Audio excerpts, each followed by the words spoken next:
Also talking about that manifesto launch from the Liberal Democrats and their reaction to it. We were only listening to Theresa May just a few minutes ago in terms of her initial snap response to what we'd heard from Nick Clegg. Back to that as soon as it happens. David Cameron speaking now. Wikipedia thing. That was me. That wasn't the bloody speechwriters. I was the one who found that on the way there, literally on the way there. I thought, because I was trying to work out whether it was a Pink Floyd album cover or something else. It was Pink Floyd. I was just checking, and I found the Gene Hunt fact. Well, it was perfect. Yeah, I don't know. You employ all these people, right? Was there. And also the Dark Knight as well. Yeah. I was thinking I was toying with a Peter Mandelson joke, but I stopped myself.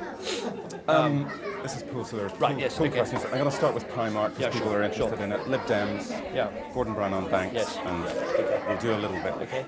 Okay. Do we need a little more, or are you happy with the How background? is that? This is fine. Are you sure? Yeah. Okay. Right. Say when. There we go. Is that good? Okay. Let me ask you first of all about Primark and their decision to sell this particular product, which they've now withdrawn. Actually, we're just... Sorry, could we just... A little bit quieter. Thanks very much.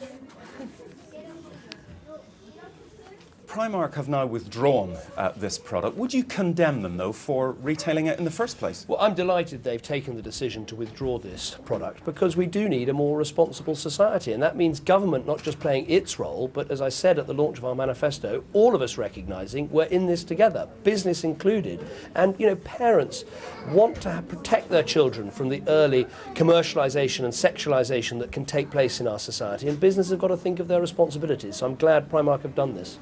Liberal Democrats have launched their manifesto this morning calling for a fairer Britain, fairer taxes and so on, also saying that they would reverse the national insurance rise when funds allow. What do you make of that? Well, what I'd say generally is that, you know, if you want to have a more family-friendly, a greener Britain, a more liberal Britain, then the people who can get that done in government are the Conservatives. So I hope that all people who want those things, some of which were set out today by the Liberal Democrats, come with us in the modern Conservative Party. We can get it done in government.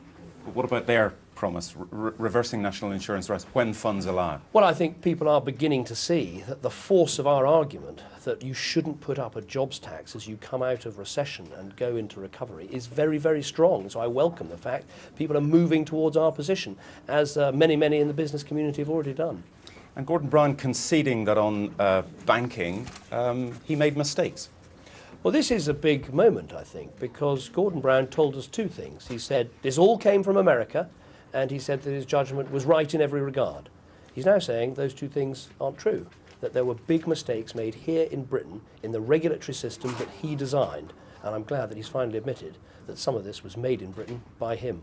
As we get closer to the election, everyone expects the polls to narrow. That's perfectly normal. They've narrowed quite a lot. There's one poll that has you down 3 points, and consistently they all show you down a point or two. Well, the polls will come and go. There's one with a 10-point lead, one with a 3-point lead, but this won't be the last time you'll hear me say this. There's only one poll that counts, and that's on May the 6th. The chance for real people to put real crosses in real ballot boxes and make that choice between 5 more years of Gordon Brown or real change with the Conservatives. You've got the energy, the ideas, the dynamism, and I think you could see that yesterday in our manifesto to really change this country for the better. And 36 hours ahead of prepping for the debate? Well, I can't pretend I'm not nervous. My worry is this, that having done a bit of practice and a bit of thinking about it, is I hope the public won't feel shortchanged. It looks like we might only get through 8 questions in 90 minutes. And I do public meetings around the country. I've done 72 of these Cameron Direct public meetings. I try and get through 25 questions in an hour. And I do worry that we may have ended up with a format that's going to be a bit slow and sluggish. So I may be wrong, but I think we've got to make sure the public feel they're getting their questions answered. Good. Thank you very much. Thank you. David Cameron giving an interview there, a little bit rough and ready at the beginning. That's the workings of live TV for you in the hurly-burly of the election campaign. But saying there that he was a little bit nervous, couldn't pretend he wasn't nervous about the TV debates tomorrow, and he worried, as you heard earlier, that they would